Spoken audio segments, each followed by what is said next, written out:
The morning light streamed through the kitchen window, casting a warm glow on Rosemary Baker's hands as she methodically packed her suitcase for the third time. At 67, she had developed a system for everything: the careful folding of clothes, the strategic placement of toiletries, the mental checklist that she reviewed with each item. The house around her was quiet, save for the ticking of the antique wall clock that Richard had restored during their second year of marriage. 5 years since his passing, and still the ticking felt like his heartbeat, a reminder of his presence that both comforted and haunted her. Her coffee had grown cold on the counter, forgotten in her meticulous preparations. The trip to Seattle had been months in the planning, her younger sister Margaret insisting with increasing urgency during their weekly phone calls. "Rosemary, you need to get out of that house. You need a distraction, something different," Margaret would say, her voice carrying across the miles with a mix of concern and determination. And she was right. Since Richard died, Rosemary had barely ventured beyond these walls, clinging to the familiar comfort of the home they'd built together. Every corner held a memory. Every room told a story. The small nick in the dining room table from when Robert at 7 had tried to carve his initials like he'd seen his father do on trees. The slightly crooked kitchen cabinet that Richard had insisted was full of character rather than poor craftsmanship. The worn patch of carpet near Richard's reading chair where he'd stood each night, stretching his back before bed. These weren't just physical spaces, but repositories of 42 years of shared life, laughter, arguments, reconciliations, and love. Rosemary checked her watch, 7:30 a.m. The cab would arrive in half an hour. She moved through this house with purposeful steps, drawing the curtains, unplugging unnecessary appliances, setting the thermostat to its away setting. Small rituals of departure that felt both foreign and necessary. Just yesterday, Robert had visited to say goodbye, had hugged her with what she now recognized as unusual intensity. He'd walked through the house with a curious attention to detail, asking questions about certain items that seemed oddly specific in retrospect. "That side table, Mom, the one from Grandma, is it an antique?" His fingers had traced the curved edge of the mahogany piece in the hallway, his eyes avoiding hers. "Yes, it's been in the family for 3 generations. Your great-grandfather brought it from England." She'd answered, automatically proud of the family history, oblivious to the calculation behind the question. And later in the dining room, "These chairs, they're a set right from your anniversary. Our 10th. Your father saved for months to surprise me." The memory had made her smile the way Richard had blindfolded her and led her into their then empty dining room, where the chairs stood proudly around a table they couldn't yet afford. "We ate on a card table with these beautiful chairs for almost a year until we could buy the matching table." Robert had nodded, something flashing across his face that she hadn't been able to interpret. Now, in the harsh light of imminent departure, these questions took on a sinister cast, like shadows lengthening at dusk. The doorbell rang at precisely 8:00 a.m. The cab driver, a stocky man with a graying mustache, loaded her single suitcase into the trunk, while Rosemary took one last look at her home. She locked the door with a key that had worn smooth spots from decades of use, tucking it securely into the inner pocket of her purse, where it rested against her wallet and the small photograph of Richard she always carried. The ride to Newark Liberty International Airport passed in a blur of familiar streets, gradually giving way to highways and eventually the sprawling infrastructure of one of the nation's busiest airports. Rosemary paid the driver, adding a generous tip. Richard had always insisted on generosity with service workers, and wheeled her suitcase toward the terminal. The morning crowd moved in its choreographed chaos, business travelers with their efficient movements and harried expressions, families corralling excited children, airport staff directing the human current with practiced gestures. Check-in was routine security, only mildly invasive. By 9:45 a.m., Rosemary was seated in the waiting area near Gate 37, her favorite book open but unread in her lap. Her flight to Seattle was scheduled for 11:00 a.m., a direct 5-hour journey that would deliver her to Margaret's waiting arms by early afternoon Pacific time. For the first time in years, she felt a flutter of anticipation, a small acknowledgement that perhaps life still held possibilities beyond the confines of her grief and routine. At 10:30 a.m., a voice crackled over the loudspeakers, cutting through the ambient noise of the terminal. "Attention passengers on United Airlines Flight 862 to Seattle-Tacoma International Airport. Due to technical issues with the aircraft, we regret to inform you that this flight has been canceled. Passengers are directed to the customer service desk for rebooking options. We apologize for any inconvenience." The collective groan that rippled through the waiting area barely registered with Rosemary. Something else had taken hold of visceral instinct that bypassed rational thought. "Go home," it whispered, not in words, but in a certainty that settled in her chest like a physical weight. She couldn't explain it, not to herself, not to the airline representative who offered to rebook her on a flight the following morning, not to Margaret when she called to explain the change of plans. "It's just a feeling," Rosemary told her sister, standing near the exit doors of the terminal, her suitcase once again by her side. "I know it sounds silly, but I need to go home." "It's not silly," Margaret replied, her voice softening with understanding. "Richard always said you had intuition like a weather vane. If something's telling you to go home, listen to it." The cab ride back took 40 minutes, the driver taking a different route that wound through residential areas to avoid midday traffic. Rosemary watched the familiar landmarks reappear, each one simultaneously calming and intensifying the inexplicable urgency she felt. As they turned onto her street, the first discordant note in this return journey sounded a large truck parked directly in front of her house, its back doors open like a gaping mouth. Not just any truck, but a moving truck, the kind rented by the day for relocations. Her first thought was benign. Perhaps the Hendersons next door were finally moving, or the young couple 3 houses down who'd mentioned wanting more space for their growing family.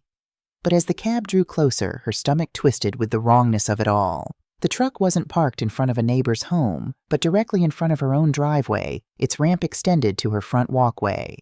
Rosemary paid the driver with shaking hands, waving away his offer to help with her suitcase. The moment the cab pulled away, she stood frozen on the sidewalk, her legs suddenly weighted with dread. From her vantage point, she could now see into the back of the truck, and her heart nearly stopped. There, illuminated by the afternoon sun, was her antique side table, the very one Robert had asked about. Beside it stood the dining room chairs, carefully wrapped in moving blankets, but unmistakable in their distinctive curved backs. Each step toward her house felt like moving through water resistance building with proximity. The sound of her suitcase wheels on the concrete path seemed abnormally loud in the suburban quiet.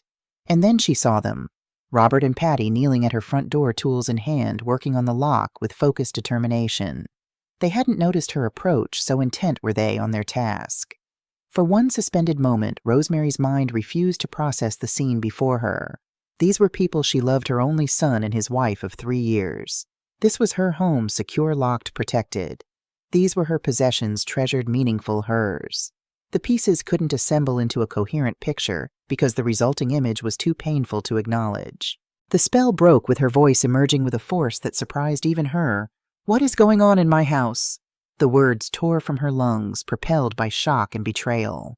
Robert's reaction was immediate, and visceral tools clattering to the ground as he jerked upright, face draining of color until it matched the white of his knuckles.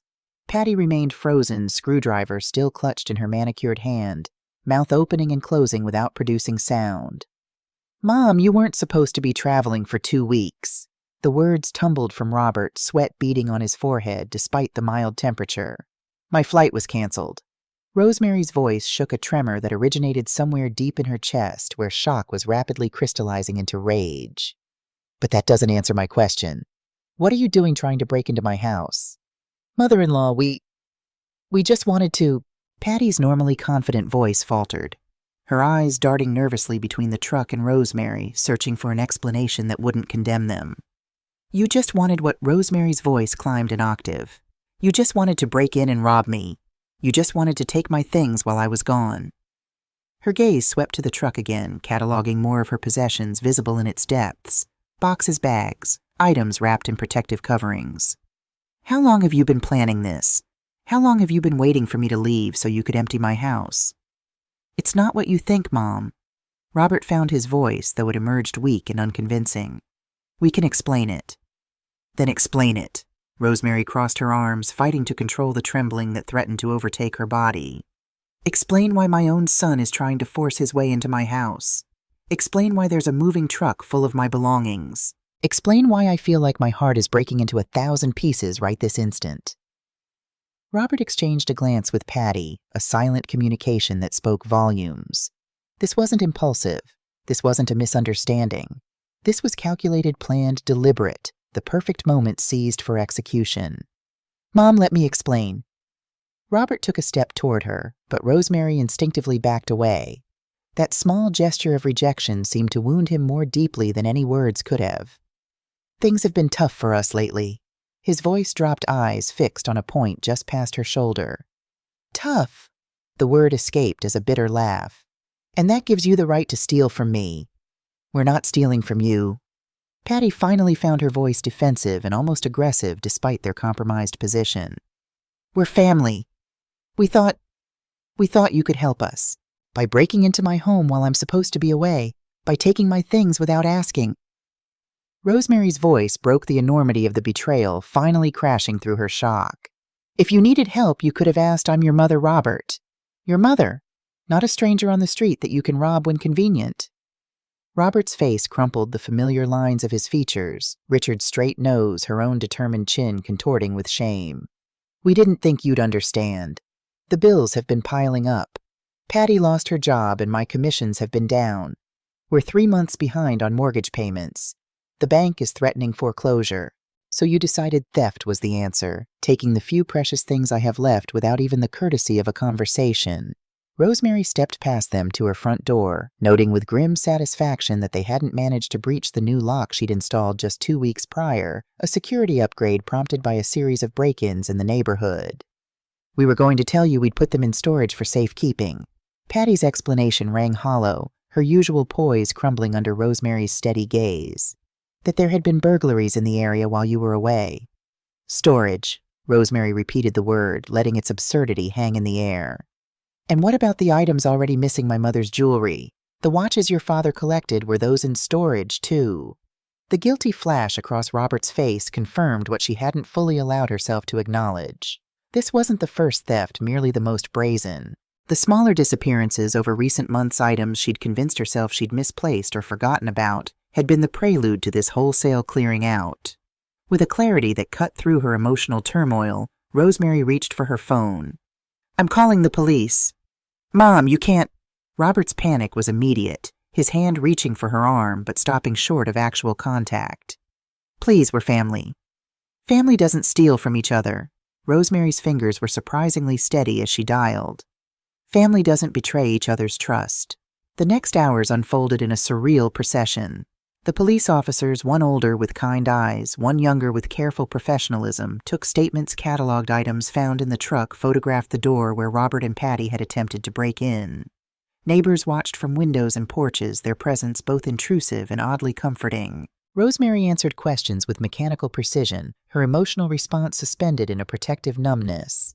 It was at the police station, seated across from Detective Rivera, that the full scope of what had happened and what could happen next became clear. Mrs. Baker, based on the evidence and your statement, we have grounds to charge your son and daughter-in-law with attempted burglary, possibly grand larceny, depending on the value of the items already missing. Detective Rivera's voice was matter-of-fact, but not unkind.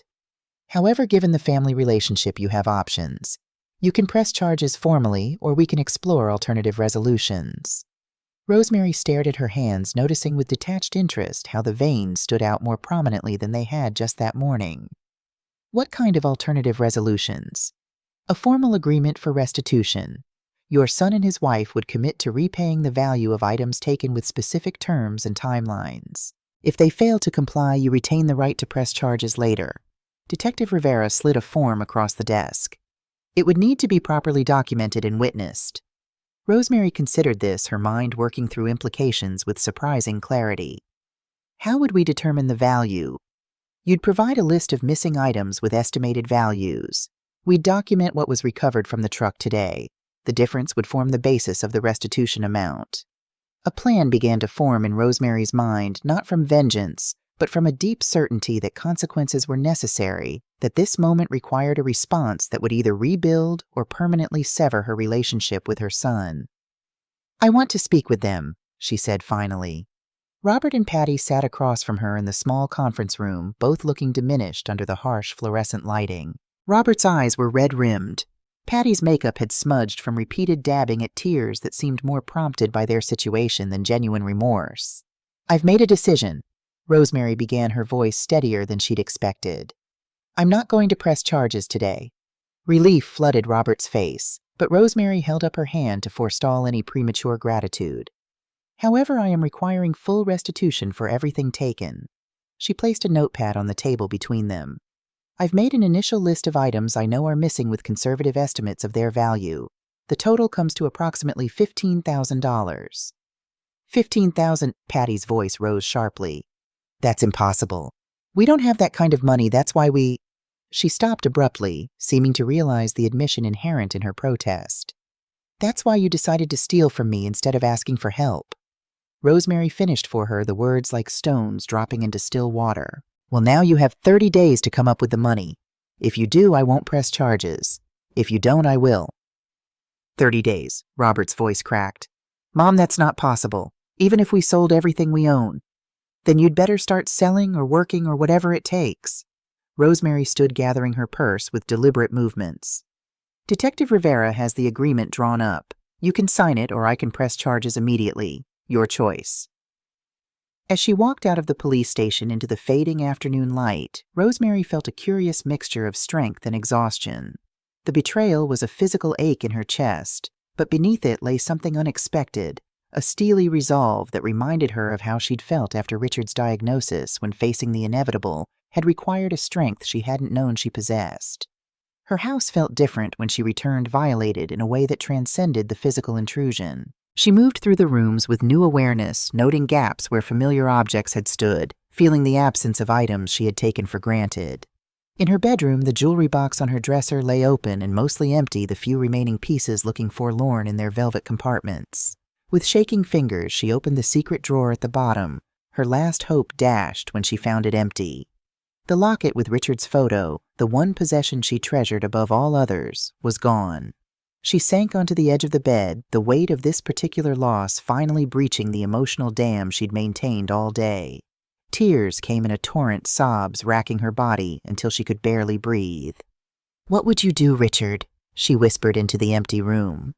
"What would you tell me to do now?" No answer came, of course, but in the silence that followed her question a certain clarity emerged.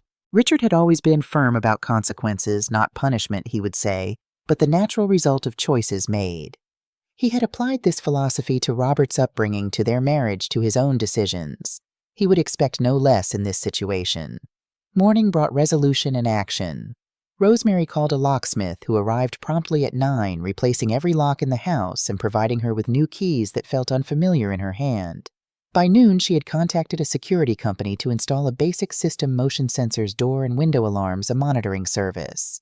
The technician worked efficiently, explaining each component as he installed it. Most burglaries are opportunistic, he told her as he programmed the control panel. Good locks and a visible security system deter the majority of potential intruders. Rosemary nodded, not sharing that her intruders had been family, that the threat had come from within the circle of trust rather than outside it. Some pains were too private to voice, even to sympathetic strangers. Florence arrived just as the security technician was leaving, her arms laden with groceries and a determined expression on her face. At 69, Florence had been Rosemary's friend since their children started kindergarten together, a relationship that had weathered marriages, divorces, in Florence's case, births, deaths, and the mundane miracles of everyday life. "I brought provisions," Florence announced, marching into the kitchen and beginning to unpack paper bags. "And don't even think about protesting. When Margaret called me in a panic because she couldn't reach you, I knew something was wrong. Then Heather next door texted about police at your house." She paused in her efficient unpacking to fix Rosemary with a penetrating look. "What happened?" The whole story spilled out over cups of tea that grew cold as Rosemary recounted the events of the previous day. Florence listened without interruption, her expressive face registering shock, anger, and sorrow in turn. "I don't know if I did the right thing," Rosemary concluded, rubbing her temples where a headache had been threatening all morning. "Maybe I should have just pressed charges immediately. Maybe giving them 30 days was a mistake." "You gave them a chance to make a choice," Florence replied after a moment's consideration. "That's not a mistake. That's a mother who still hopes her son can find his way back to being the person she raised him to be." "But what if he can't? What if they don't pay the restitution? What if this is who he really is now? Someone who would steal from his own mother?" Florence reached across the table to cover Rosemary's hand with her own. "Then you'll know, and you'll do what needs to be done just like you always have." She glanced toward the new security panel visible from the kitchen. "I see you're not waiting to find out before taking precautions, though." "Not every closed door is rancor," Rosemary murmured, a phrase her grandmother had often used. "Some are protection." "Exactly. Florence squeezed her hand before standing to reheat their tea. Now, what else do we need to do to secure this fortress of yours? The days that followed established a new routine. Rosemary cataloged her remaining possessions, documented what had been recovered from the truck, and compiled a more comprehensive list of missing items. She visited her bank to check safe deposit boxes and review financial records, relieved to find that while physical items had been taken, her accounts remained untouched.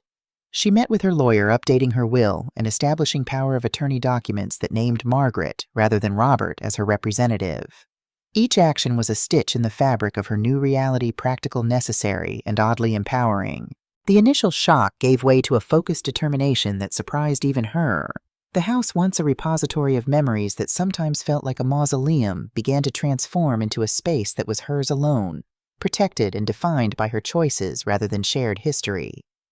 1 week into the 30-day agreement, Florence persuaded Rosemary to join her at the community center's weekly coffee morning, an event Rosemary had avoided since Richard's death, unwilling to face the well-meaning but painful questions from acquaintances.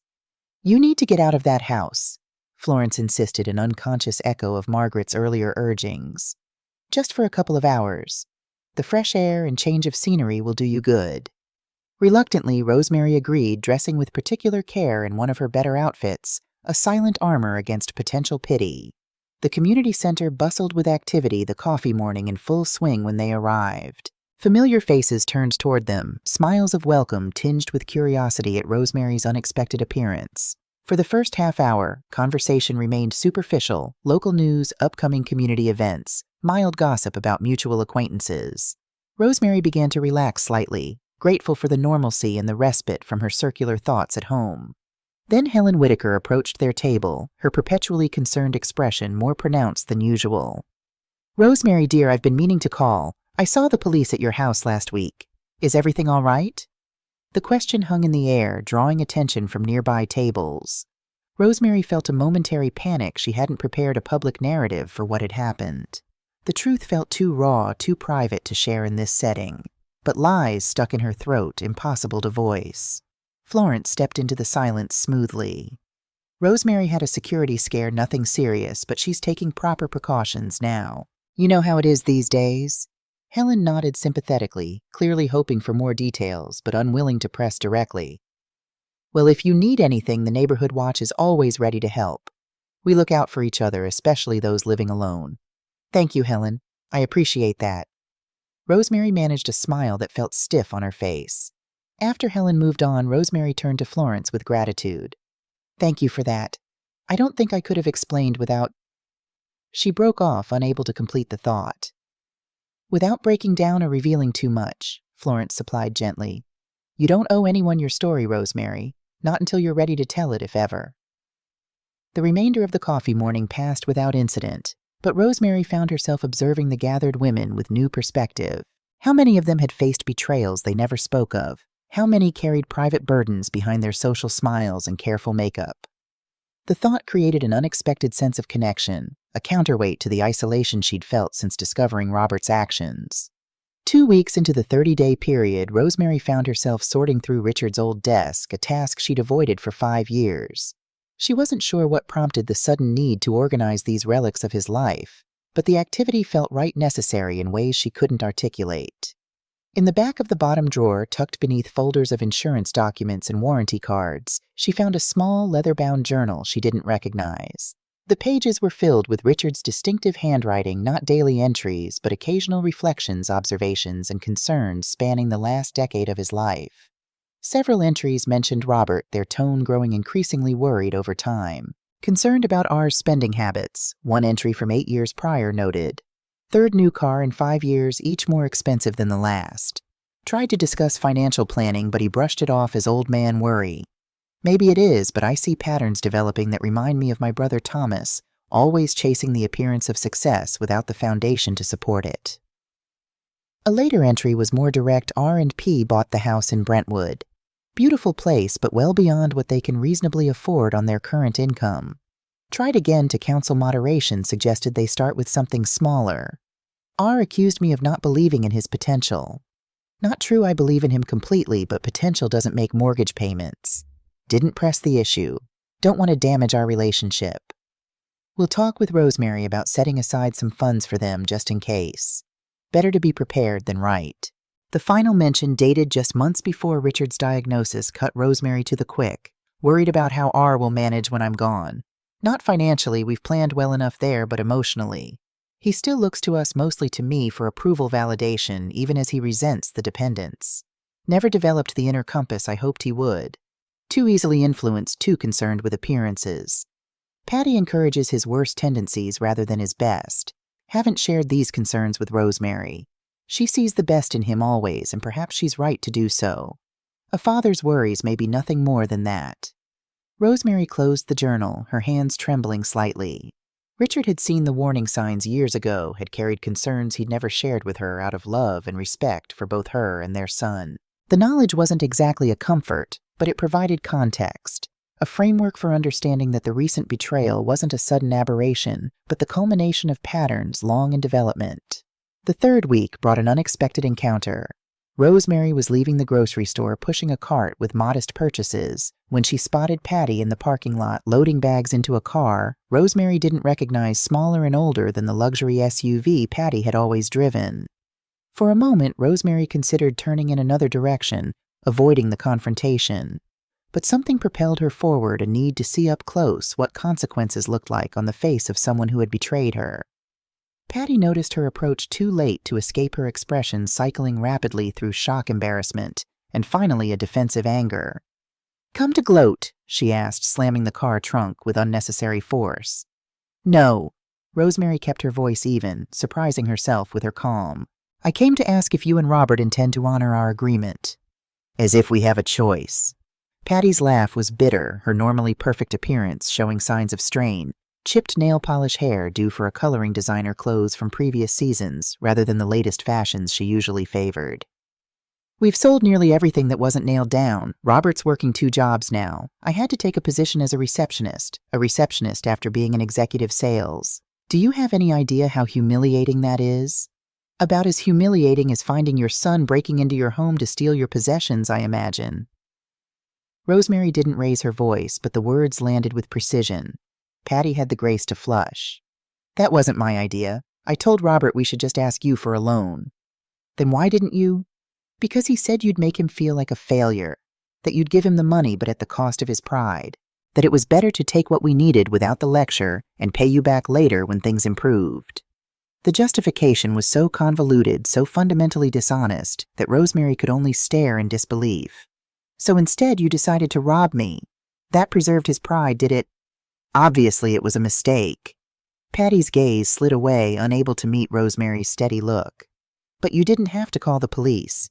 You didn't have to threaten charges. We're family. Family respects each other." Rosemary began to turn her card away, then paused. "One more thing. My mother's jewelry, Richard's watches, and especially the locket with his photo. Where are they?" Something flickered across Patty's face. Guilt, regret, or perhaps simply calculation. "Sold most of them. Robert kept a few things, sentimental items." "And the locket," Patty's hesitation told Rosemary everything she needed to know. "I don't remember specifically. There were so many pieces. It was the only thing I wanted back." Rosemary's voice finally betrayed emotion, a catch that she couldn't quite control. "The only irreplaceable thing." She walked away, then unwilling to let Patty see the tears that threatened. The encounter had confirmed what she already suspected: there would be no full restoration of what was lost. The material value might be repaid, but the sentimental worth of what had been taken was beyond any monetary compensation. As the 4th week began, Rosemary received her first communication from Robert since the day at the police station, a brief text message that simply read, "We'll have the money by the deadline. I'm sorry, Mom. More than I can say." The words glowed on her phone screen simultaneously: too much and not enough. What did sorry encompass? Regret at being caught, remorse for the act itself, sorrow for the broken trust that might never be fully repaired. The ambiguity left Rosemary unsettled, unable to formulate a response that didn't either minimize the harm done or close the door completely on reconciliation. In the end, she didn't reply at all, allowing the silence to speak volumes.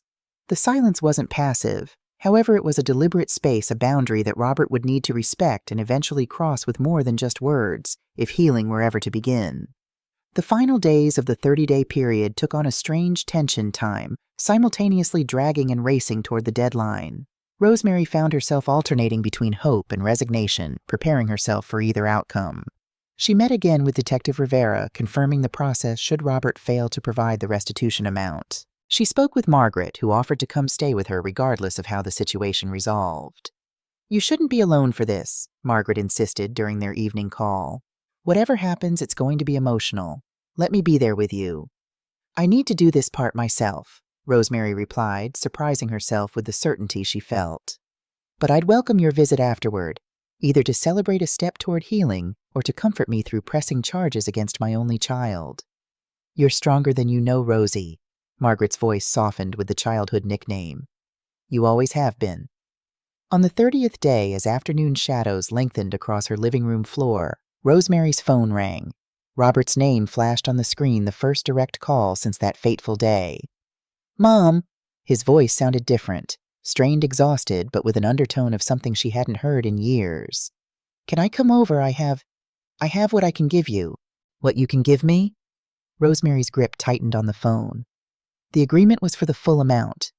"I know. I've been working constantly, Mom. 3 jobs, selling everything I could. Patty left 2 weeks ago. Said she didn't sign up for this kind of life. Please just let me come and explain in person." Rosemary closed her eyes, weighing options, consequences, possibilities. "All right," she finally said, "but just you. And I want you to come to the front door like a visitor, not like someone who belongs here. You need to ring the bell and wait for me to answer." "I understand."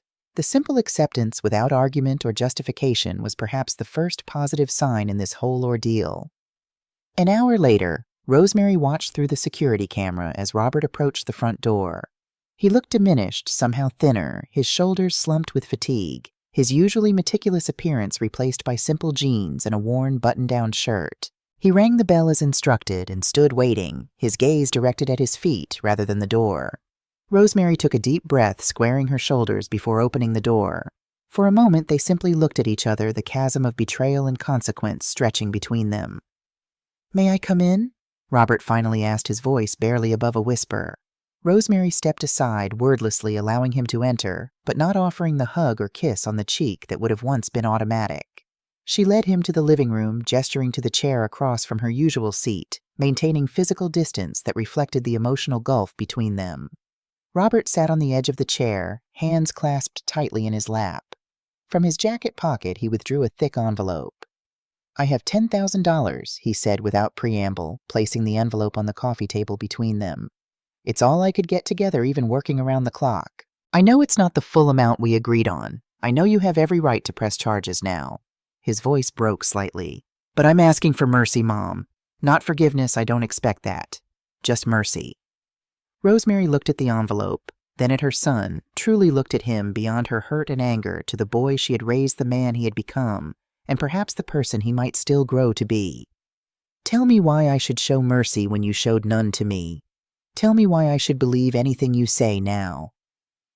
And as the setting sun cast long shadows across her living room floor, Robert began to speak not with excuses or defenses, but with a raw honesty that would mark either the end of their relationship or the painful beginning of a new one built on truth rather than comfortable illusions. Robert's shoulders hunched forward as he spoke, his gaze fixed on a point somewhere between them. "After Dad died, I felt like I had to be strong for you. I couldn't show how broken I felt inside, how lost. He was always my compass, you know, the voice in my head saying this is right or this is wrong. And when he was gone, I just drifted." Rosemary's hands tightened around the armrests of her chair, fighting the maternal instinct to offer comfort. This wasn't a moment for soothing. It was a moment for truth, however painful. "We all lost him, Robert. I lost my husband of 42 years. That doesn't explain trying to rob your mother." "No, it doesn't." Robert ran a hand through his hair, now visibly streaked with gray that hadn't been there a month ago. "After the funeral, I threw myself into work. Bigger sales, bigger commissions, bigger house, bigger car. I thought if I could just make enough money, achieve enough success, somehow it would fill the hole Dad left. Like I could prove something to him, even though he was gone." The familiar grandfather clock in the hallway chimed 7 times. its measured tones marking the passage of time in a house where time itself seemed to have acquired new weight and significance. Outside, the streetlights flickered on, casting geometric patterns across the living room floor. I overextended. The housing market slowed down. Commissions dried up. Credit card debt piled up. The mortgage fell behind. Robert's voice dropped to barely above a whisper. I was too proud to tell you. Too ashamed to admit I'd failed. And Patty, Rosemary's voice remained level, determined to understand the full scope of what had led to that moment at her front door. She grew up with money, expected a certain lifestyle. When things got tight, she couldn't adjust, kept spending like nothing was wrong. When I finally told her how bad things were, Robert's voice caught. She had the idea to borrow some things from you. Just temporarily, she said. Just until the market improved and we could buy them back. Borrow without asking. Another word for stealing. Rosemary's tone held no accusation, just a steady insistence on calling things by their true names. Yes. Robert's admission hung in the air between them. At first it was just small things. Items I thought you wouldn't miss right away. I'd come over to visit and leave with something tucked in my pocket or bag.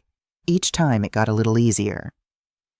The truth of those casual visits, those seemingly thoughtful check-ins now revealed as reconnaissance missions, sent a fresh wave of pain through Rosemary's chest. The systematic exploitation of her trust was almost worse than the attempted robbery itself. Then when you mentioned your trip to Seattle, Patty saw it as an opportunity. She said we could take more valuable items, sell them quickly, and catch up on the mortgage before foreclosure. She made it sound so reasonable, so justified. Your mother has all these things she doesn't even use, she said. She'd want to help if she knew. Then why not ask me? The question that had haunted Rosemary since that first moment of discovery finally emerged. Why not simply tell me you were in trouble? Because... Robert swallowed hard. Because you would have helped, and I couldn't bear your disappointment. Couldn't stand the thought of being the son who failed, who couldn't manage on his own, who needed his mother to bail him out. Dad never needed anyone to rescue him.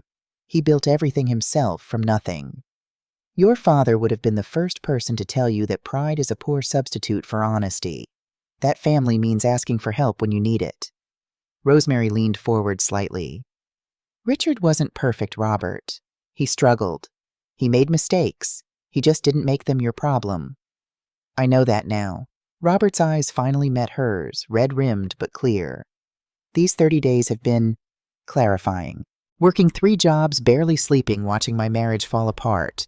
Facing what I became. What I was willing to do. He gestured to the envelope on the table. I know it's not enough. I know it doesn't fix anything. But it's everything I have, and I'll keep working until I've repaid the full amount, whether you press charges or not. Silence stretched between them, thick with unspoken emotions. The $10,000 represented more than money. It was a tangible symbol of effort, of consequences faced rather than avoided. Not redemption, nothing so simple or complete, but perhaps the first painful step toward it. Do you still have any of the jewelry, Richard's watches, the locket with his photo? Rosemary needed to know if anything could be recovered, particularly the one item whose value transcended any financial estimate. Robert's expression told her the answer before he spoke. Most of it was sold right away. Patty handled that part. She knew someone who dealt in estate jewelry, no questions asked. I saved Dad's pocket watch, it's in my apartment, and a few pieces of Mom's jewelry that weren't worth much monetarily. The locket, his voice faltered. Patty sold it with the first batch. I didn't realize until later. I'm so sorry. The final confirmation of the locket's loss hit Rosemary with unexpected force. She had prepared herself for this. Answer had told herself it was just an object, not Richard himself. Yet the knowledge that his image carried next to her heart for 5 years was now in unknown hands felt like losing a piece of him all over again. Robert watched her reaction, his own face crumpling with the realization of what that particular item had meant. I'll find it, Mom. I'll track down who bought it and get it back somehow. Don't make promises you can't keep. Rosemary's voice was soft but firm. I don't need more broken promises. Outside, rain began to fall, a gentle patter against the windows that gradually increased in intensity. The weather matched the emotional atmosphere of the room, cleansing but cold, necessary but uncomfortable. I've been thinking about what to do, Rosemary finally said, her decision crystallizing even as she spoke. I'm going to keep this money. She gestured to the envelope. But I am not going to press charges. Not yet. Relief flooded Robert's face, but Rosemary held up her hand to forestall premature gratitude. The remaining $5,000. You will pay it back with time. With time? Confusion replaced relief. Once a month you will come to my house. Rosemary outlined her plan, the idea taking shape as she articulated it. You will help me with things I need: repairs, yard work, whatever is necessary. And we will talk. Really talk, not just superficialities. We will talk about your father, about your pain, about how to rebuild trust. Surprise registers on Robert's face. You're giving me another chance. I'm giving you the opportunity to earn one, Rosemary corrected firmly. But understand this clearly, the locks remain changed. You will not have keys to this house ever again. If you want to visit me, you will call first. If I need help, I will call you. But you will never enter my house uninvited again. Understood? Robert nodded vigorously. Mom, I promise I won't disappoint you again. I hope not, Rosemary sighed, feeling a weight lift from her shoulders even as new uncertainty settled in its place. Because this is your last chance, Robert. If you betray my trust again in any way, there will be no more conversations. I will press charges immediately. I won't fail you. Robert's voice strengthened with conviction. I swear it on Dad's memory, on everything sacred. I will not fail you again. The invocation of Richard's memory would once have caused fresh pain, but now Rosemary found comfort in it. She could imagine Richard approving of this decision. He had always believed in second chances and redemption, but also in consequences and clear boundaries. Robert stayed for another hour. They shared coffee, an ordinary ritual made extraordinary by the circumstances. The conversation was awkward at first, punctuated by tense silences, but gradually they began discussing real matters: his work situation, his separation from Patty, practical steps for moving forward. We should have had these conversations 5 years ago, Rosemary finally observed as Robert prepared to leave. Yes, he agreed simply. Better late than never. When he departed, Rosemary hugged him briefly, the first physical contact since the confrontation. It wasn't the warm, trusting embrace of before. Something fundamental had changed between them, perhaps irrevocably. But it was a start, a tentative step towards something that might, with time and effort, heal. The following morning, Florence arrived with fresh pastries and burning curiosity. Well, what happened? Did he bring the money? Did you press charges? The questions tumbled out as she arranged breakfast on the kitchen table.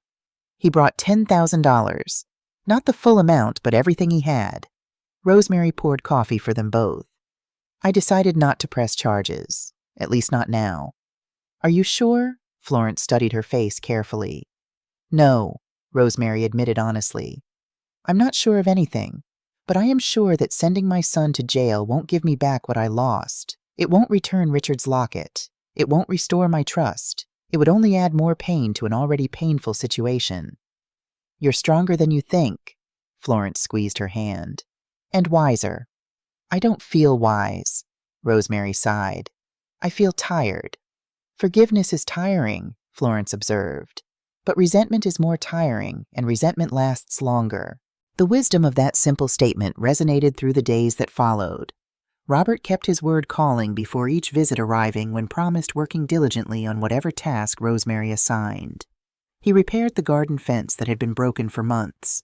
He cleaned the gutters. He painted the guest bedroom that had needed a fresh coat for years. And they talked.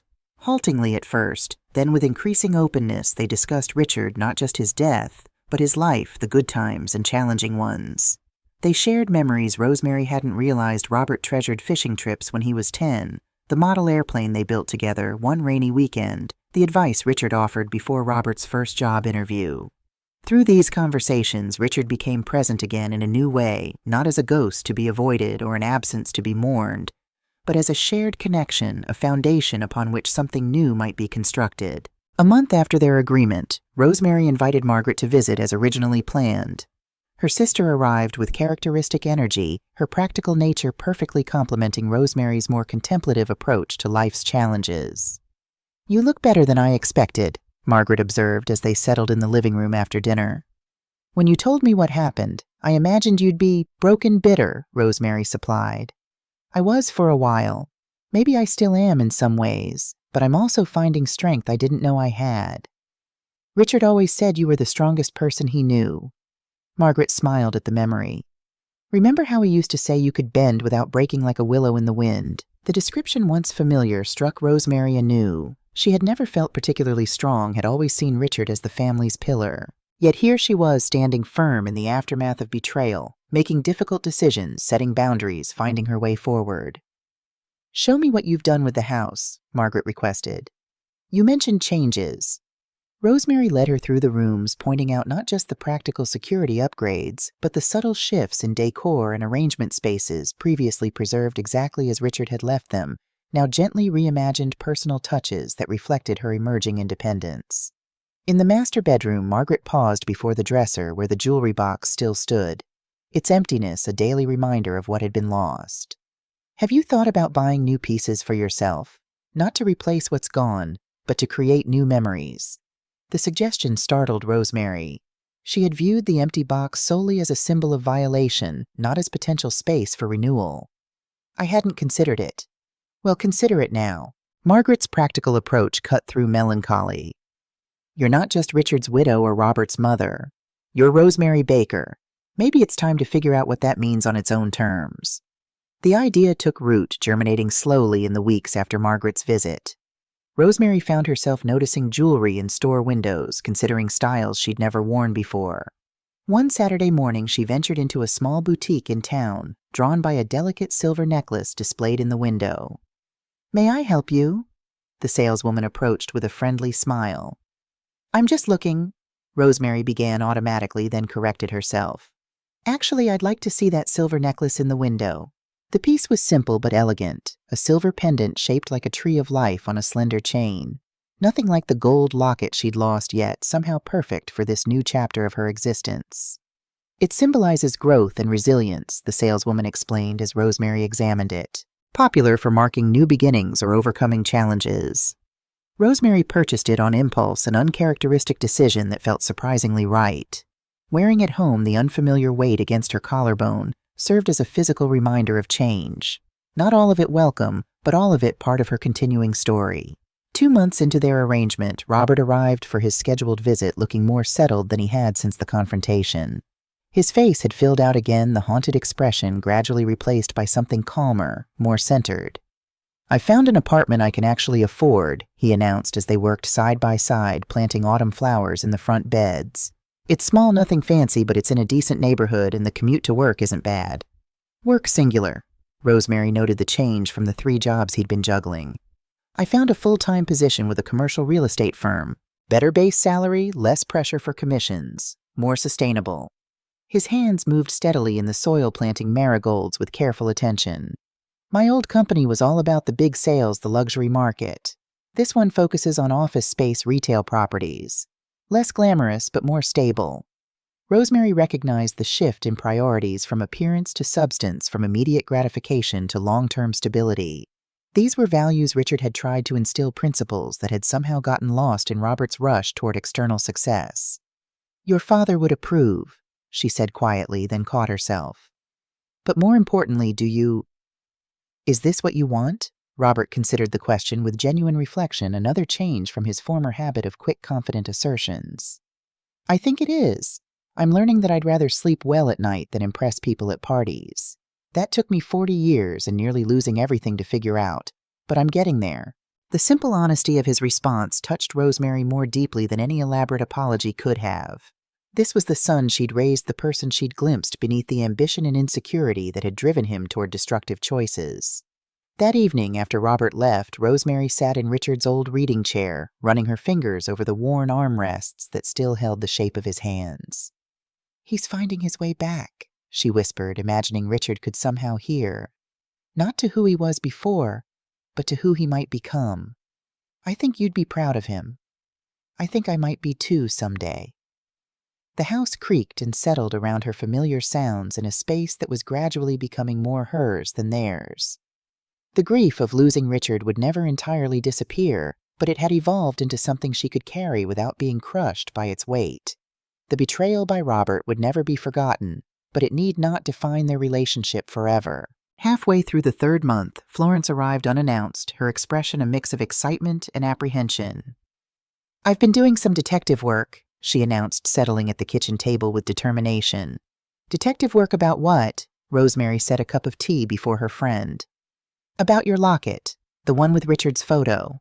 Florence pulled out a small notebook filled with her meticulous handwriting. I started with pawn shops in the area, then expanded to online marketplaces. Nothing turned up locally, but I remembered Patty mentioning her cousin owned an antique store in Philadelphia. Rosemary's heart quickened despite her efforts to remain detached. And I called the store pretending to be interested in estate jewelry. Asked if they'd acquired any lockets recently. The owner, Marcus Patty's cousin, mentioned they'd had a gold heart-shaped one with a man's photo inside about 2 months ago. Florence's eyes sparkled with the thrill of the hunt. It sold to a collector almost immediately, but he kept records of the transaction. Hope flared briefly in Rosemary's chest before reality tempered it. Even if it's mine, the collector has purchased it legally. They're under no obligation to sell it back. True, Florence conceded. But wouldn't you like to at least try to know where it is, maybe write to the collector and explain its significance? The prospect of tracing the locket's journey of potentially connecting with its new owner stirred complicated emotions. What if the collector refused? What if they demanded an exorbitant price? What if the disappointment of coming close but failing proved worse than the original loss? Yet beneath these fears lay a quiet certainty she needed to try. Not because the locket itself was irreplaceable, though it was, but because the effort represented something essential about who she was, who she wanted to remain, despite everything that had happened. Give me the information, Rosemary decided. I'll see what I can do. Florence slid a paper across the table containing the antique store's details and what little information she'd gathered about the collector, only a last name Chen, and the fact that they lived somewhere in New York State. That evening, Rosemary called the store in Philadelphia. The conversation was brief but productive. Marcus remembered the locket clearly, and though initially reluctant to share client information, eventually agreed to forward a letter to the buyer. Rosemary spent hours drafting that letter, weighing every word. How to convey the locket's significance without sounding melodramatic, how to request its return without seeming entitled, how to tell enough of her story to elicit compassion without oversharing with a stranger. The final version was simple and direct. Dear Mr. or Ms. Chen, my name is Rosemary Baker. I believe you may have purchased a gold heart-shaped locket containing a photograph of an older gentleman. If so, that locket belonged to me and holds tremendous sentimental value. The man in the photo is my late husband Richard, who passed away 5 years ago. The locket was taken from my home without my knowledge or permission and sold without my consent. I understand you purchased it legally and in good faith, and you are under no obligation to part with it. However, I would be deeply grateful for the opportunity to buy it back from you at a fair price. It represents one of the few tangible connections I have to my husband of 42 years. Thank you for considering my request. She enclosed her contact information and a small photo of herself with Richard, showing him wearing the suit he had on in the locket picture. Then she sealed the envelope, addressed it to the store in Philadelphia, and placed it on the hall table to mail the next day. The action itself provided a measure of peace, regardless of outcome. She had taken a step toward possible recovery rather than passive acceptance of loss. Whether the locket ever returned to her possession or not, she had asserted her connection to it, had refused to let it disappear without trace or acknowledgement. A week passed with no response. Then, too, Rosemary tried to put the matter from her mind, focusing instead on daily routines and preparations for the upcoming holidays, the first she would face, knowing her relationship with Robert was fundamentally altered. Thanksgiving loomed as a particular challenge. Traditionally, Robert and Patty had joined Rosemary for dinner at her home. This year, circumstances demanded a different approach, yet the thought of spending the holiday alone felt like another kind of surrender. After considerable reflection, Rosemary called Robert. I'm planning Thanksgiving dinner, she began without preamble. Not here at the house, but at the Riverside restaurant. Would you like to join me? Just you, she clarified, though she knew from their conversations that Patty was no longer in the picture. The pause before his response contained volumes, surprise, relief, caution. Yes, I'd like that very much. Thank you for asking. 3 o'clock reservation. It's not home cooking, but their turkey is quite good. Rosemary kept her tone matter-of-fact, neither overly warm nor coldly formal. I'll be there. Can I bring anything? Just yourself. And Robert? She hesitated. This isn't a return to normal. It's just Thanksgiving dinner. I understand. His voice conveyed genuine acceptance of these terms. I appreciate the invitation all the more because of that. The Saturday before Thanksgiving brought an unexpected development. Rosemary returned from grocery shopping to find a small padded envelope in her mailbox postmarked from Ithaca, New York. The return address simply read, A. Chen. With trembling fingers, she opened it at the kitchen table. Inside was a smaller velvet pouch and a handwritten note on cream-colored stationery. Dear Mrs. Baker, your letter was forwarded to me by Marcus Levin of Philadelphia Antique Jewelry. The locket you described is indeed in my possession. I collect antique lockets, particularly those containing photographs, as part of my research into personal mementos and family history. Your story moved me deeply. While I normally don't part with items in my collection, this piece clearly holds far more value to you than it ever could to me. I am returning it not as a sale, but as a restoration of something that should never have left your possession. No payment is necessary or desired. My only request is that you continue to treasure it and the memories it represents. With sincere good wishes, Amelia Chen, Professor of American Studies, Cornell University. Rosemary opened the velvet pouch with bated breath. There, nestled in the soft fabric, lay her gold locket, slightly tarnished, but unmistakably hers. With reverent care, she opened the heart-shaped case to reveal Richard's face smiling up at her, the familiar expression capturing his essence in a way that photographs taken during his illness had not. Tears blurred her vision as she fastened the chain around her neck, the weight of the locket against her skin both familiar and new, like reuniting with a dear friend after a long separation. The miraculous return felt like a sign, a benediction on her efforts to rebuild from the wreckage of betrayal. She immediately wrote a thank you note to Professor Chen, expressing gratitude that felt inadequate for such an act of generosity. She enclosed a small watercolor she had painted of the local lighthouse, not as payment, which would have violated the spirit of the gift, but as a token of appreciation from one collector to another. The return of the locket cast Thanksgiving in a different light. As Rosemary prepared for the dinner with Robert, she felt a subtle shift in her emotional landscape. The betrayal remained a fact unaltered by this single recovery. The broken trust was still in process of being rebuilt. One conversation, 1 month, one honest exchange at a time. Yet something fundamental had changed, a reminder that not everything lost must remain lost forever, that restoration was possible in unexpected ways. The restaurant was moderately busy when she arrived, decorated tastefully for the holiday with autumn leaves and small pumpkin centerpieces. Robert was already seated at their reserved table, dressed in a crisp button-down shirt and slacks, his expression a mixture of nervousness and hope. He rose as she approached, noticing immediately the locket at her throat. His eyes widened in recognition, then filled with questions he seemed unsure he had the right to ask. "It was returned to me," Rosemary explained as she took her seat. A professor at Cornell had purchased it for her collection. Florence helped track it down. That's wonderful," Robert's voice caught. "I never thought you'd get it back. I'm so glad you did." The genuine joy in his response unmarred by jealousy that someone else had accomplished what he could not marked another small step in his evolution. The old Robert might have felt threatened by this success, might have tried to take credit or diminish its importance. This Robert simply celebrated the recovery with no thought to how it reflected on him. Their meal progressed with surprising ease. They avoided certain topics by unspoken agreement. Patty's name wasn't mentioned, nor the details of the attempted robbery. Instead, they focused on neutral subjects. A new book Rosemary was reading, a community project Robert had volunteered for, plans for the winter months ahead. As dessert arrived pumpkin pie with whipped cream, a tradition maintained even in this non-traditional setting, Robert grew more serious. "I've been thinking about Dad a lot lately, about what he'd think of all this." Rosemary considered her response carefully. "Your father was a complex man, Robert. He could be stern, even uncompromising about certain principles. But he also believed deeply in redemption, in the possibility of change. Do you believe in that too?" The question hung between them, simple yet profound. Rosemary touched the locket at her throat, a talisman of loss and recovery. "I'm trying to. It's not easy and it's not a straight line. Some days I feel we're making progress. Other days the hurt feels as fresh as it did that afternoon." "I understand." Robert's acceptance came without defense or justification. "I'm grateful for whatever progress we make, however long it takes." As they parted outside the restaurant, their goodbye lacked the awkward tension of previous encounters. No promises were made, no declarations offered, yet something had shifted a small but significant step toward whatever new relationship might eventually emerge from the ruins of the old. December arrived with unseasonable warmth, confusing the rhythm of holiday preparations.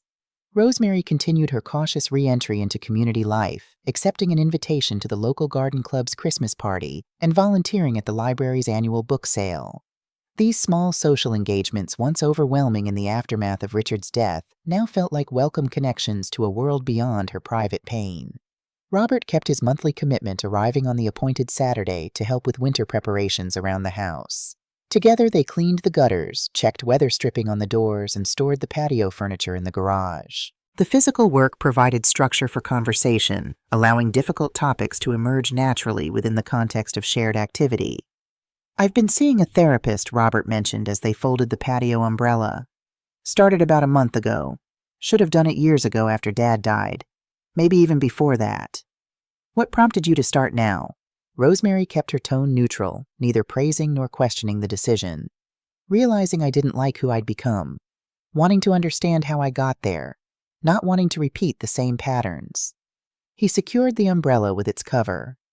"She's helping me see how much of my life was spent trying to impress Dad, then trying to live up to his memory after he was gone. How I measured success by things I could buy rather than the person I was becoming."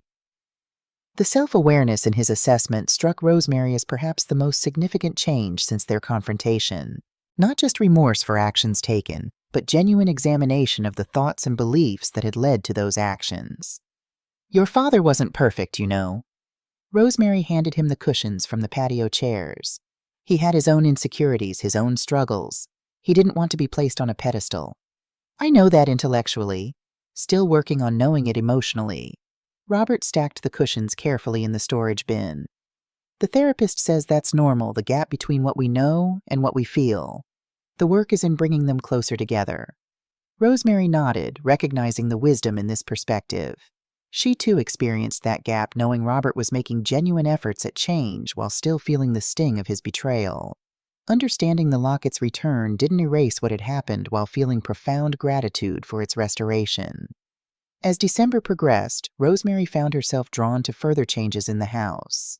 The living room furniture, arranged the same way for 15 years, suddenly seemed stagnant.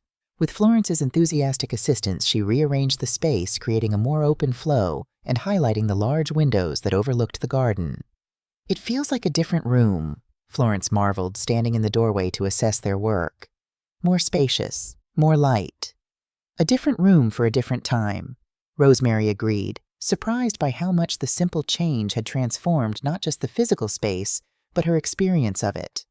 No longer Richard's living room that she happened to occupy, but her living room shaped by her current preferences and needs. Christmas presented another decision point.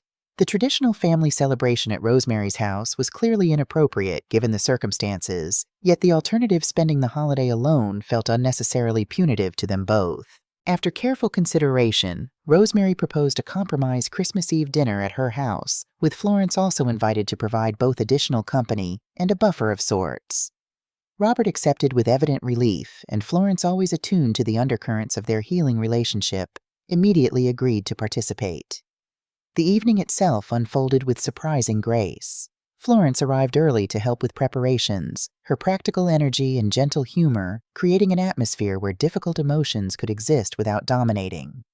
Robert brought a small, thoughtfully selected gift for each of them, a book of poetry Rosemary had mentioned, wanting to read a handcrafted ceramic bowl from Florence's favorite local artist. For Robert, Rosemary had chosen with equal care Richard's pocket watch, long kept in her jewelry box but never worn. "This belonged to your grandfather originally," she explained as he opened the small package. "Your father wore it on special occasions. It should be yours now." The symbolism wasn't lost on Robert, an heirloom freely given rather than taken, a connection to his father, offered with explicit recognition of his place in the family lineage. "Thank you," he managed, his voice rough with emotion. "I'll treasure it." As midnight approached and the evening drew to a close, Rosemary stood in the doorway, watching Robert walk to his car, the weight of the day settling around her like a familiar cloak. Not the suffocating heaviness of recent months, but something more nuanced, a recognition that healing wasn't an event, but a process marked by moments of connection and separation, progress and setback, clarity and confusion. Florence lingered to help with final cleanup, her presence a steady comfort. "You're doing well, you know," she observed as they washed the last of the dishes. "Both of you. Sometimes I can't tell if we're moving forward or just circling the same wounds." Rosemary dried a crystal glass, the one Richard had always used for his annual Christmas Eve toast. "Healing isn't linear." Florence's practical wisdom earned through her own life's difficulties cut through abstract theorizing. "It's more like spiral stairs. You keep coming around to the same view, but each time from a slightly higher perspective. You're climbing even when it doesn't feel like it." The image resonated with Rosemary's experience, the sense of revisiting familiar emotional territory while somehow standing on different ground. The betrayal remained a fact unalterable and significant, but its power to define her present and future was gradually diminishing, making space for new possibilities, new configurations of relationship and identity. As the year drew to a close, Rosemary sat in her rearranged living room, the Christmas tree lights casting colored patterns across the walls. The locket lay open in her palm, Richard's face smiling up at her across the gulf of years and loss and unexpected developments. "We're finding our way," she told him softly.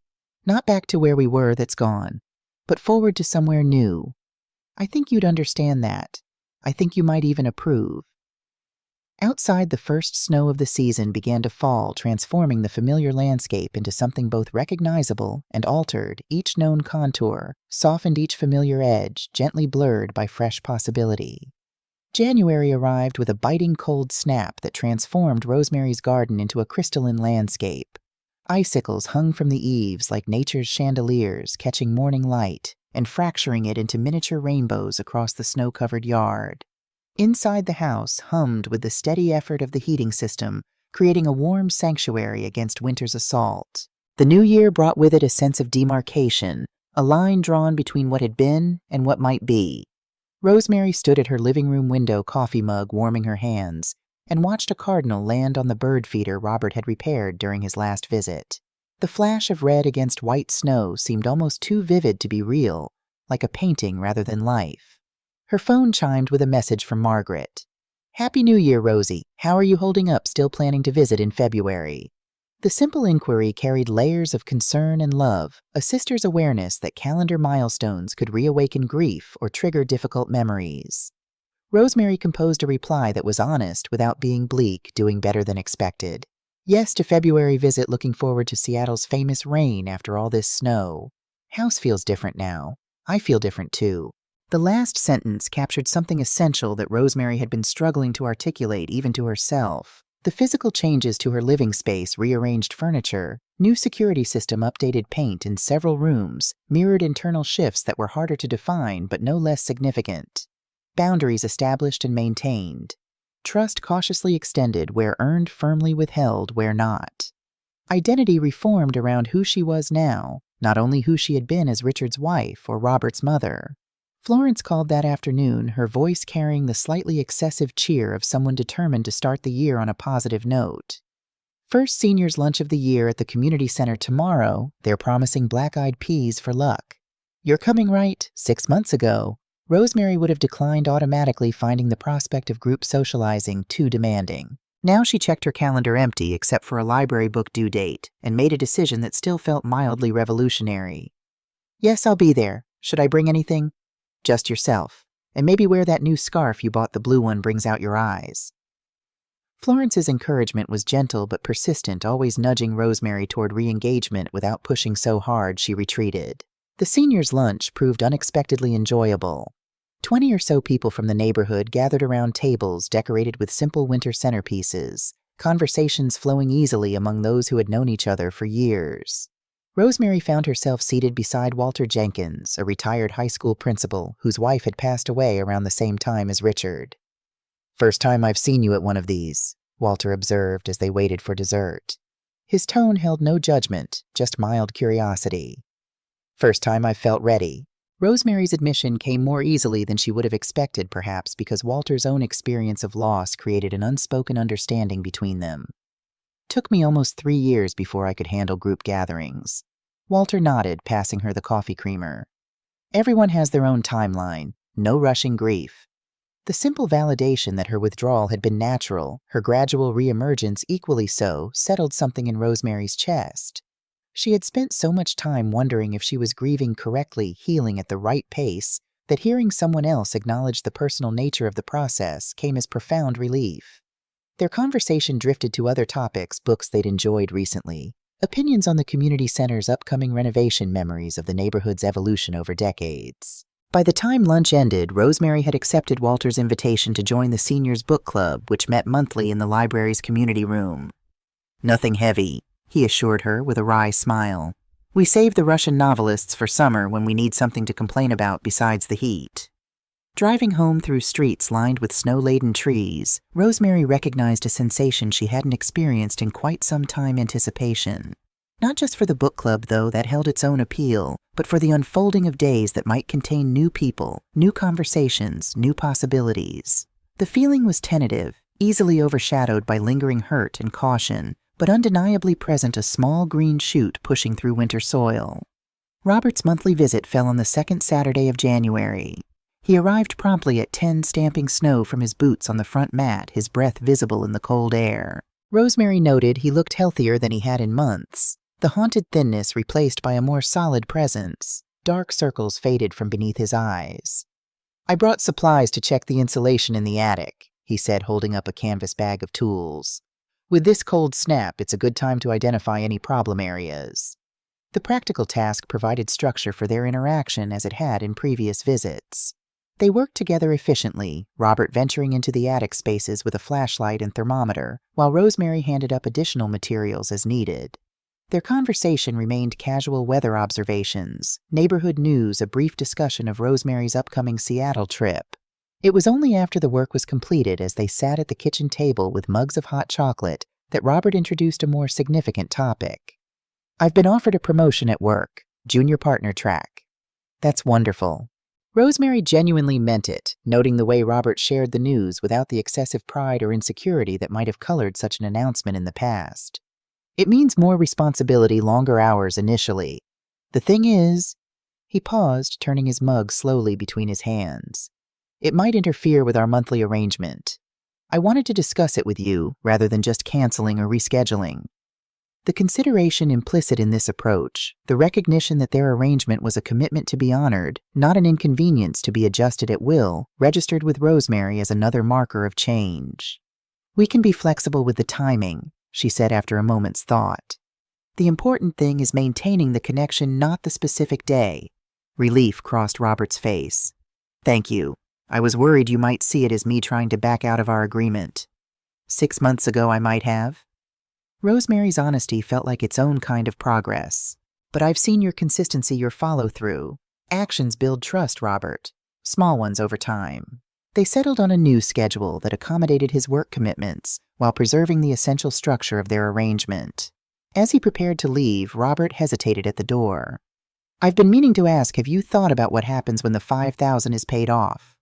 When our formal agreement ends?" The question caught Rosemary unprepared, though in retrospect it was a natural one. Their arrangement had been explicitly tied to the remaining debt, a tangible framework for rebuilding what had been broken. What would replace it when that framework no longer applied? "I haven't decided yet," she admitted. "I suppose we'll need to figure out what our relationship looks like without external requirements. I'd like to keep visiting, helping around the house, talking." Robert's voice held no demand, just a quiet statement of preference. "It's become important to me beyond the original reason. Let's see where we are when we get there." Rosemary couldn't yet commit to more, but she didn't close the door entirely. "We still have time." After he left, Rosemary stood at the window watching his car navigate the snowy street, its taillights glowing red against the gathering dusk.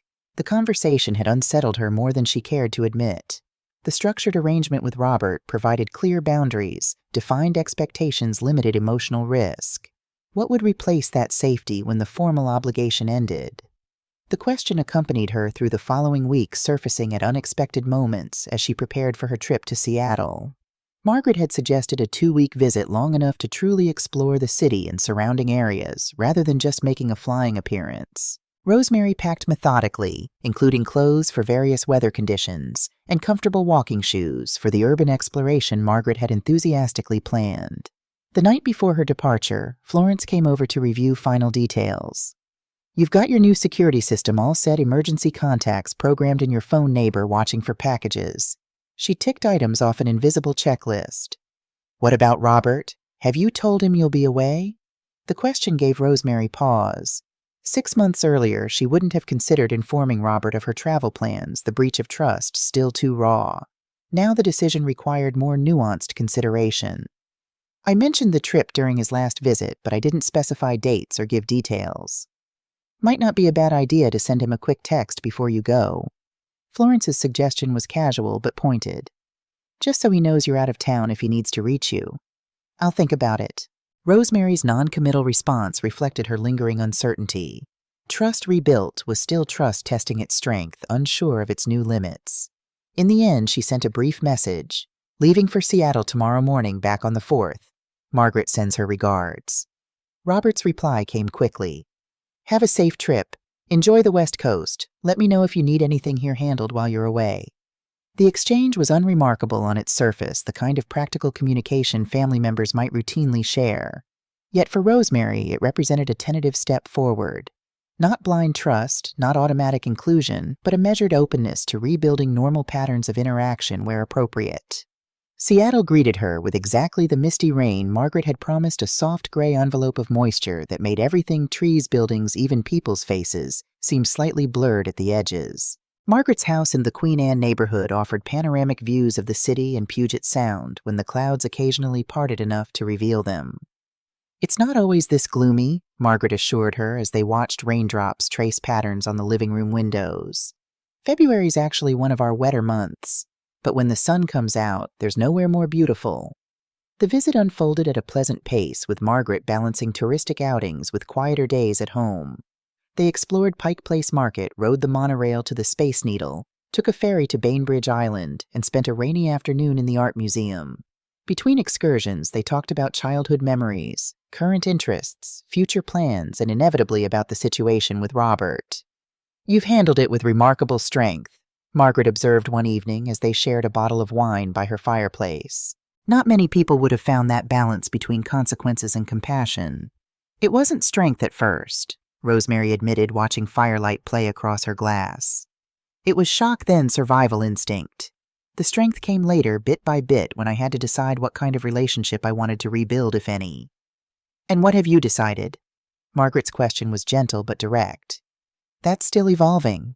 Rosemary considered her answer carefully. "I know I don't want to return to how things were, the unquestioning trust, the assumption of shared values. That's gone. But I also don't want bitterness or estrangement to be the final chapter of our relationship." "So you're writing a new chapter?" Margaret nodded, understanding the nuance. "With clear-eyed love instead of blind love." "Clear-eyed love?" Rosemary repeated the phrase, resonating. "Yes, that's exactly it.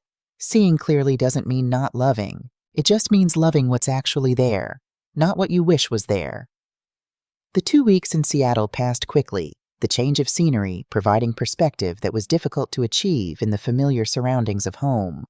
Away from the house with its memories and tensions, away from the community that knew parts of her story, but not all, Rosemary found space to consider her life from a slight distance, not detached, but with enough removed to see patterns and possibilities more clearly. On her final evening, as they shared a farewell dinner at Margaret's favorite local restaurant, Rosemary made a decision that had been forming gradually throughout her visit. "I think it's time for me to make some bigger changes at home. Not just rearranging furniture or painting walls, but really reimagining how I live in that space." "What kind of changes are you thinking?" Margaret's interest was immediate and supportive. "Converting Richard's office into a studio for painting. I've been sketching again these past few months, but I need proper space, proper light." The idea had started as a small seed, a wish really, but articulating it aloud gave it substance and possibility. "And maybe updating the kitchen. It's been 20 years since we last renovated, and the appliances are showing their age." "Those sound like wonderful projects." Margaret reached across the table to squeeze her hand. "Steps toward making the house truly yours, not just a museum of what used to be." "Exactly." Rosemary felt a ripple of excitement at the prospect, a creative energy she hadn't experienced in years. I'll never erase Richard from that house, nor would I want to, but it needs to reflect who I am now, not just who we were then. Returning home after 2 weeks away, Rosemary saw her house with fresh eyes, both its limitations and its possibilities. The dark wood paneling in Richard's office that had once seemed stately now felt oppressive. The kitchen's dated cabinets and countertops, preserved out of inertia rather than preference, suddenly seemed unnecessarily dreary. She wasted no time beginning the transformation. A contractor was hired to convert the office into a studio, removing one wall to create a larger space and installing windows that would provide north light ideal for painting. The kitchen renovation would follow once designs and materials were selected.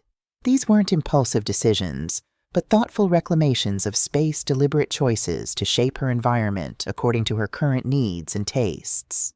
Robert's reaction to these plans when he arrived for his February visit was supportive, if slightly surprised. "I've never known you to make such big changes to the house," he observed as they reviewed the contractor's drawings in the kitchen. "I've never had only my own preferences to consider." Rosemary's response wasn't bitter, just matter of fact. "Your father and I made decisions jointly which meant compromise. Now I can follow my own vision." "I like it," Robert said after studying the plans more carefully. "It suits you, elegant but practical. Dad would have appreciated that even if the specific choices weren't what he would have made." That's a generous way to look at it. Rosemary found herself touched by his effort to see beyond his own memories or preferences. "I'm trying to be more generous in my thinking generally." Robert's admission carried the humility of someone doing difficult internal work. "The therapist says I've spent too much of my life in scarcity mindset, always feeling there wasn't enough success, enough money, enough approval to go around. It's hard to be generous when you're constantly afraid of not having enough." The insight struck Rosemary as profound not just for Robert, but potentially for understanding the dynamics that had led to his desperate choices. Fear of scarcity, of inadequacy, could drive people to actions that violated their own stated values. Not an excuse, but a context that made sense of the seemingly inexplicable. "How does Patty feel about your therapy?" Rosemary ventured the question, cautiously aware they rarely discussed his estranged wife. "We don't talk much these days." Robert's expression clouded briefly. "The divorce will be final next month. Her last message said she's moving to Florida, starting fresh." Rosemary absorbed this news with mixed emotions. While she held no fondness for Patty, especially given her role in the theft, she recognized the end of any marriage represented a significant loss. "I'm sorry it ended that way." "I'm not really." Robert's honesty seemed to surprise even himself. "We brought out the worst in each other. Her materialism fed my insecurity, and my need for approval fed her manipulation. Neither of us could grow while we were together." The maturity in this assessment, the ability to see the relationship clearly without vilifying Patty or absolving himself, struck Rosemary as perhaps the most concrete evidence yet of Robert's evolution. Not perfect, not complete, but substantial and genuine. As March melted into April, Rosemary's house transformation progressed steadily. The studio was completed first, a bright space with white walls, cork flooring, and storage built to accommodate art supplies. She spent hours there each day rediscovering her love for watercolors, experimenting with techniques she hadn't tried since college art classes decades earlier. The kitchen renovation proved more disruptive, but equally satisfying. Temporary inconveniences, washing dishes in the bathroom sink, relying on a microwave and electric kettle set up in the dining room, were offset by the pleasure of seeing the space gradually reflect her aesthetic clean lines. Warm colors, practical features designed for a single person who enjoyed cooking without needing to feed a family. Through these physical changes, Rosemary's internal landscape continued its own renovation. The monthly visits with Robert evolved from primarily work-focused interactions to more balanced exchanges, still anchored by practical tasks, but increasingly filled with substantive conversation about their separate lives and tentative plans for the future. During his April visit, as they planted a new perennial border along the front walkway, Robert broached a subject they had been circling for some time. "I've been calculating the hours I've worked here against the remaining debt. By my count, we're very close to settling the account." Rosemary had been making similar calculations, tracking the steady repayment of the debt through Robert's labor and their gradual rebuilding of basic trust. "My figures show about the same. Probably one more visit after today would balance the books, at least in financial terms." They worked in silence for several minutes. the unspoken question hovering between them, what comes next. The structured arrangement had provided essential scaffolding for their healing relationship. Without it, what would support continued connection? What boundaries would remain necessary? What new patterns might emerge? Robert pressed a small flowering plant into the prepared soil, patting earth gently around its roots. I know our agreement focused on repayment through work, but these months have given me something more valuable than paying off a debt. They've helped me find my way back to myself, to the person Dad and you raised me to be. The simple sincerity of his statement touched something deep in Rosemary's heart. Not because it erased what had happened, nothing could do that, but because it acknowledged the deeper purpose their arrangement had served beyond mere restitution. The work was never really about the money, she admitted quietly. It was about demonstrating commitment through action rather than words, about rebuilding what was broken one small effort at a time. So what happens when the formal debt is paid? Robert voiced the question directly at last. Do we just go back to occasional phone calls and holiday gatherings? Rosemary considered her answer carefully, aware that this moment represented a crossroads in their healing journey. I think we create something new, not bound by obligation or debt, but not without clear expectations either. A relationship based on mutual respect and clear-eyed understanding of who we both are now. I'd like that. Robert's response was immediate but thoughtful. Maybe not monthly visits on a strict schedule, but regular connection. Maybe I still help with projects around the house when needed, but also we might just have dinner sometimes, or take in a movie, or whatever normal people do. Normal? Rosemary smiled at the word. I'm not sure we'll ever be entirely normal again. Too much has happened. But we can be authentic with each other. That might be better than normal anyway. The May visit, officially the last under their formal agreement, fell on Mother's Day weekend, a coincidence neither of them had planned, but which added a layer of significance to the occasion. Robert arrived with both tools and a small gift wrapped in simple blue paper. I thought we should mark the completion of our arrangement, he said, handing her the package after they finished the day's task of power washing the deck. Not a celebration exactly, but an acknowledgement. Rosemary unwrapped the gift carefully. Inside the box lay a small silver picture frame, and within it a photograph she had never seen before. Richard sitting on the front porch steps laughing at something out of frame, his face alight with joy and mischief. Where did you find this? The image captured an essence of Richard that formal portraits never quite managed: the sparkle in his eyes, the slight crookedness of his smile, the lived-in quality of his expression. In Dad's old fishing tackle box of all places. I was going through some things in storage and found it tucked in a small waterproof compartment. No idea why it was there, but I had it digitally restored and printed. Thought you might like to have it. The thoughtfulness of the gift, not just the photograph itself, but the effort to preserve and present it properly, spoke volumes. This wasn't an attempt to buy forgiveness or curry favor. It was simply an act of caring, of shared appreciation for the man they had both loved in different ways. Thank you. Rosemary traced the edge of the frame with her finger.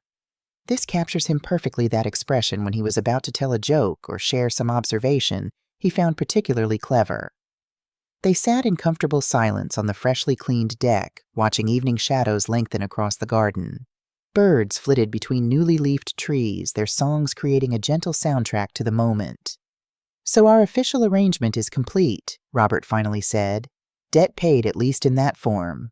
Yes. Rosemary set the framed photo carefully on the table between them. Though some debts can never be fully repaid, some losses can't be restored. I know. Robert's acknowledgement carried the weight of genuine understanding.